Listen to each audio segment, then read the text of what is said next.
ओम नमः शिवाय। हर हर महादेव। आज सावन मास के कृष्ण पक्ष की द्वितीय तिथि और शनिवार है। शनिवार का दिन भगवान शनिदेव और हनुमान जी बाबा को समर्पित है। भगवान भोले शंकर शनिदेव के गुरु है।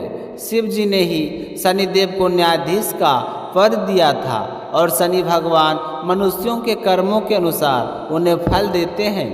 इसलिए सावन के महीने में जो भी भगवान शिव के साथ साथ शनिदेव की उपासना करता है उसके शुभ फल प्राप्त होते हैं।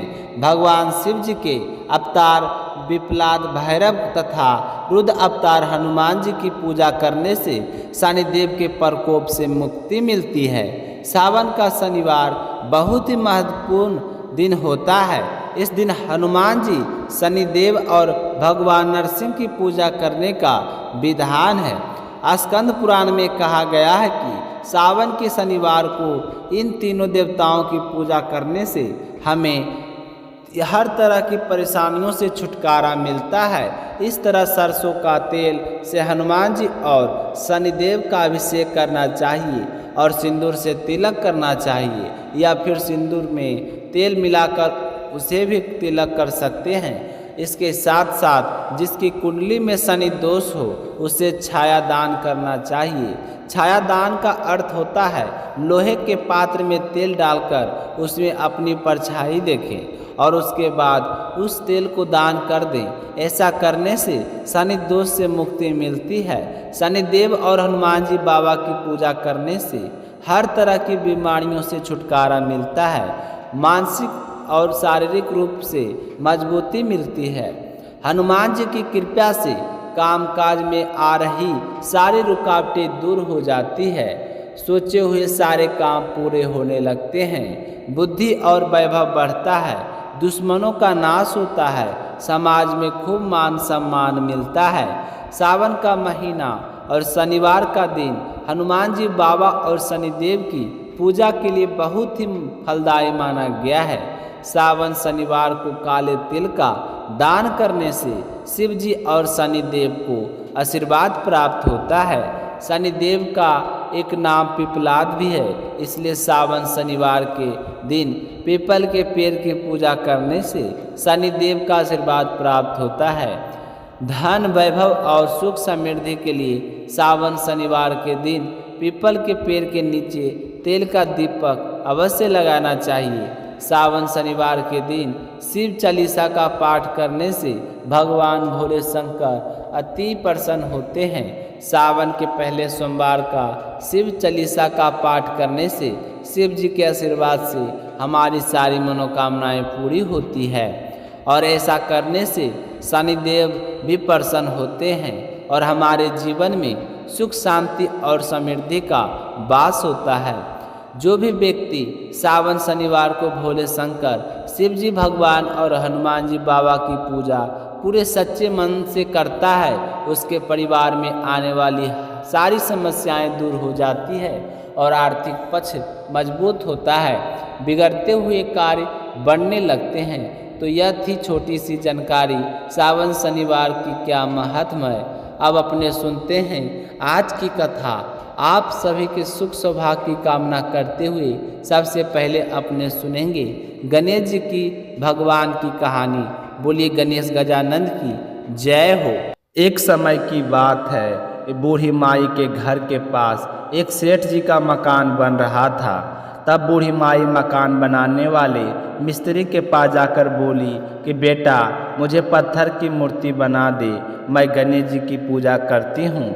मिट्टी का गणेश जी बनाती हूँ, पानी लगते ही वह तो गल जाता है, तो मैं तो बूढ़ी हो चली हूँ, मुझसे रोजाना गणेश जी की नहीं बनाया जाता है, इसलिए बेटा तू मेरे लिए एक पत्थर का गणेश जी बना दे। गणेश भगवान तेरी सारी मनोकामनाएं पूर्ण करेंगे।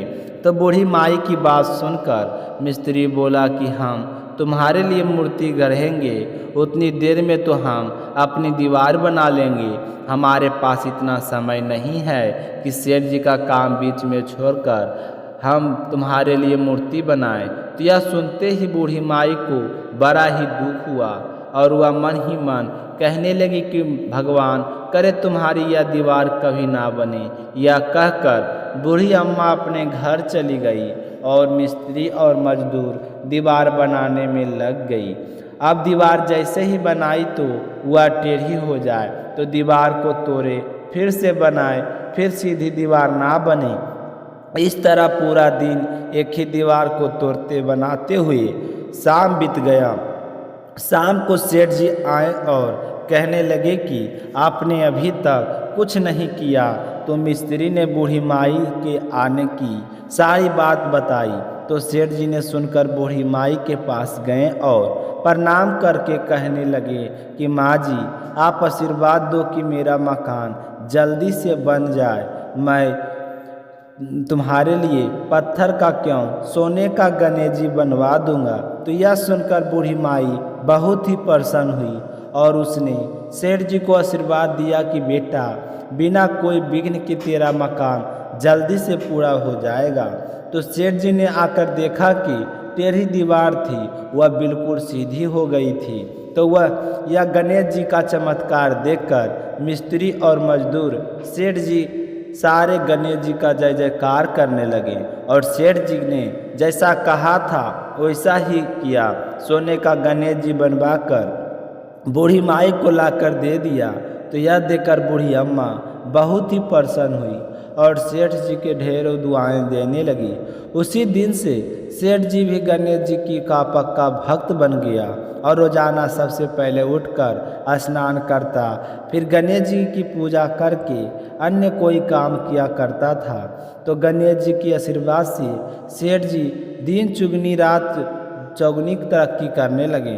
बोलिए गणेश जी भगवान की जय हो। बोलिए शनि महाराज की जय हो। देवों के देव महादेव भी शनि देव की वक्र दृष्टि से नहीं बच पाए। उन्हें भी सारे साथी का कष्ट भोगना पड़ा था। शनिदेव को कठोर कहा जाता है। न्यायप्रिय शनिदेव के लिए सब कुछ एक समान है।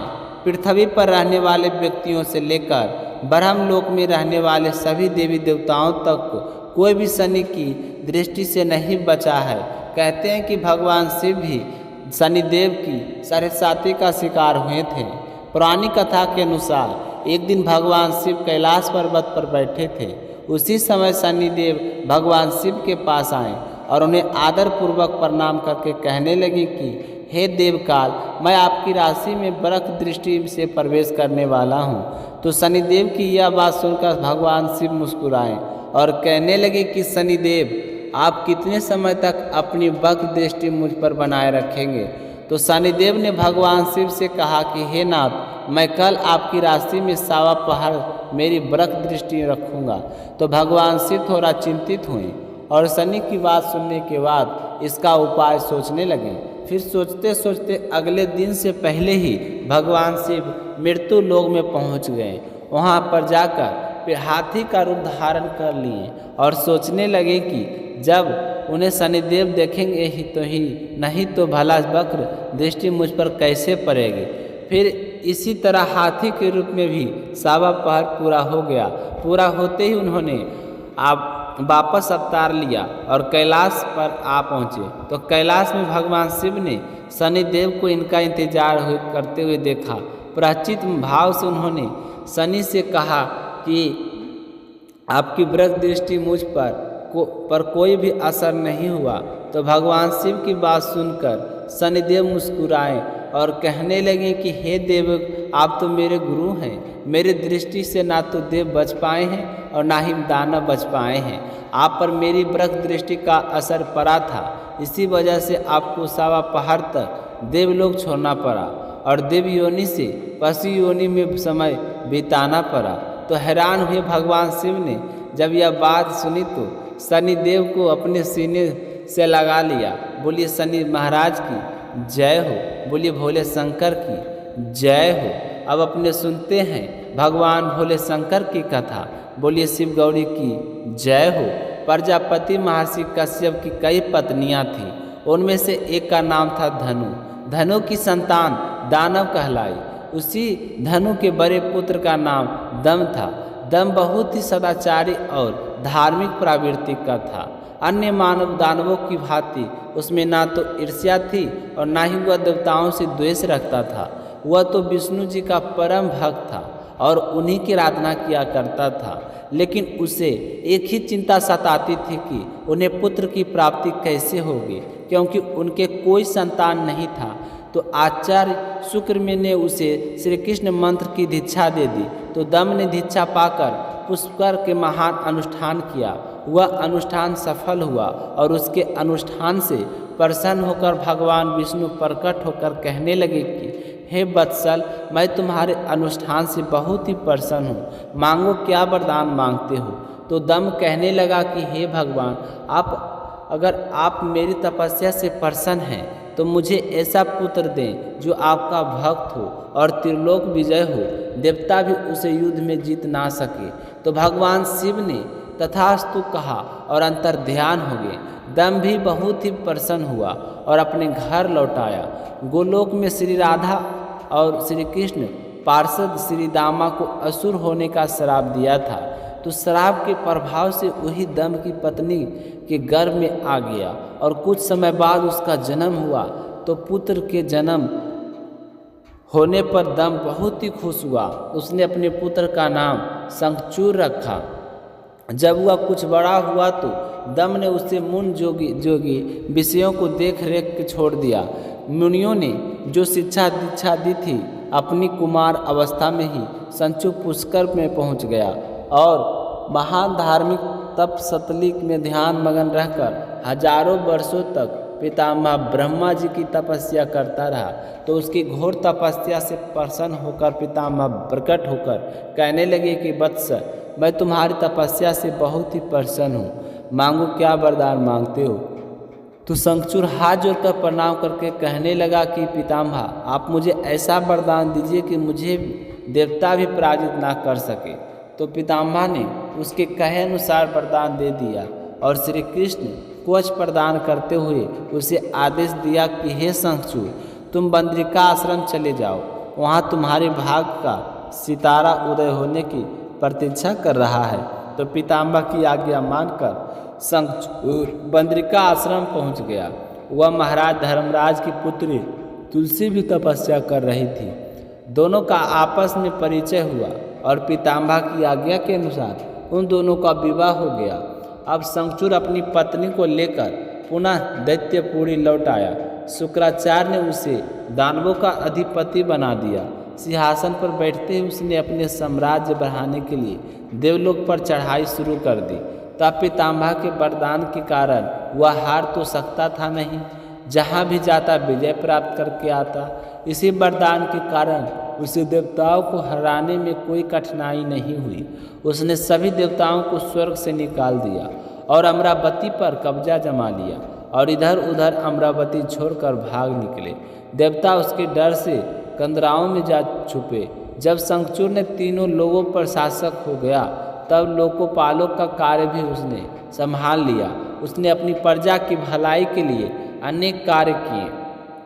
प्रजा उसे बहुत प्रसन्न थी, सर्वस्व सुख और शांति थी, क्योंकि शंखचूड़ स्वयं श्री कृष्ण भगत था। उसकी प्रजा भी भगवान श्री कृष्ण की पूरी आस्था रखने लगी। उसके राज्य में अधर्म का नाश हो गया। प्रजा इंद्र और देवताओं को भूलने लगी। जब देवताओं को इस बात का पता चला तो उन्हें बड़ा ही दुख हुआ। तो इंद्र पितामह ब्रह्मा जी के पास जाकर पहुँचे और हाथ जोड़कर कहने लगे कि पितामह, आपने ये क्या किया। शंखचूड़ को अभय होने के वरदान देकर आपने तो उसे निरंकुश बना दिया। अब वह तो अमरावती पर कब्जा जमाए बैठा है। देवता दर दर की ठोकरें खा रहे हैं। हमें बताइए कि अब हमें क्या करें। तो इंद्र की बात सुनकर पितामह कहने लगे कि इंद्र शंखचूड़ धार्मिक और रीति से अपना शासन चला रहा है। प्रजा भी उसे बहुत प्रसन्न है। उसके राज्य में प्रजा सुखी और संपन्न है। हमें उससे कोई शिकायत नहीं है। तो पितामह की बात सुनकर इंद्र ने कहा कि यह तो सब ठीक है पितामह, लेकिन क्या हम यूं ही भटकते रहेंगे। आखिर अमरावती है तो देवताओं की, इस बात तो आप ही जुठला सकते। उसने तो हमें बाहर निकालकर अपना कब्जा जमा लिया। तो पितामह कहने लगे कि इंद्र, अवश्य तुम सत्य कह रहे हो, किंतु शंखचूड़ ने तुम्हें युद्ध में पराजित करके उसे प्राप्त किया है। उसने तुम्हारी प्रजा को कभी कोई कष्ट नहीं पहुंचाया, तो उसने सिर्फ सिंहासनों का ही फेरबदल किया है। तो इंद्र कहने लगे कि हे पितामह, अब आपकी संतानें हैं, क्या आप यह चाहेंगे कि आपकी संतान यूं ही दर दर भटकती रहे? आप कोई तो उपाय कीजिए। तो पितामह कहने लगे कि मैं इसमें कुछ नहीं कर सकता, तुम भगवान विष्णु के पास जाओ, शायद आपको कोई उपाय बताएं। तो वहाँ से निराश होकर इंद्र भगवान की श्री हरि विष्णु के पास जा पहुँचे और उनकी स्तुति करके कहने लगे कि हे भगवान देवता, इस समय भारी संकट में है और पितामह तुमने तो अपनी असमर्थता जाहिर कर दी है और कहा है कि मैं आपके पास आऊं। हे प्रभु, आप ही कुछ कीजिए, अन्यथा संपूर्ण देव जाति नष्ट हो जाएगी। तो श्री हरि भगवान इंद्र की बात सुनकर कहने लगे कि पितामह का कहना ठीक है, मैं अकारण शंखचूड़ के संबंधों में हस्तक्षेप नहीं करना चाहता हूँ। उसकी सारी प्रजा कृष्ण भक्त है और कृष्ण मेरा ही प्रतिरूप है। मैं अपने भक्त पर कष्ट होते हुए नहीं देख सकता, लेकिन विनाश होने का कोई आवश्यकता नहीं है। तुम भगवान शिव के पास जाओ और उन्हीं से कोई उपाय पूछो, वे अवश्य तुम्हारे कष्टों का निवारण करेंगे। तो भगवान श्री हरि विष्णु जी की बात सुनकर इंद्र तो निराश हो गए और बैंकुट से निकलकर भगवान शिव के पास कैलाश पर्वत पर गए और भगवान शिव की स्तुति करके वहां अपने आने का कारण बताया। तो भगवान शिव ने इंद्र की सारी बातें ध्यान से सुनी और उसे आश्वासन दिया कि धैर्य रखो, इंद्र तुम्हारा सिंहासन तुम्हें अवश्य प्राप्त होगा। मैं गंधर्वराज चित्ररथ को अभिदूत बनाकर शंखचूड़ के पास भेजता हूँ। तो शिव जी की बात सुनकर इंद्र को कुछ राहत महसूस हुई। फिर शिव जी ने गंधर्वराज चित्ररथ को बुलाया और कहा कि तुम शंखचूड़ की राजधानी जाओ। तो चित्ररथ शिव जी की आज्ञा पाकर शंखचूड़ की राजधानी जा पहुंचा। उस समय शंखचूड़ अपने सिंहासन पर विराजमान था। चित्ररथ को उसका अभिवादन करने को पश्चात अपने आने का कारण बताया और कहा कि हे द्वितीय राज, मैं गंधर्वराज चित्र हूँ और आज भगवान शिव का एक संदेश लेकर तुम्हारे पास आया हूँ। तो यह सुनकर शंखचूड़ के चेहरे पर आश्चर्य झलक आया। शिव के दूत के सामने पाकर वह सिंहासन से उठकर खड़ा हुआ और कहने लगा कि मेरा बड़ा सौभाग्य है जो शिव जी ने मुझे कुछ लायक समझा। अब जल्दी से संदेश बताइए कि भगवान रुद्र ने क्या संदेश भेजा है। तो गंधर्वराज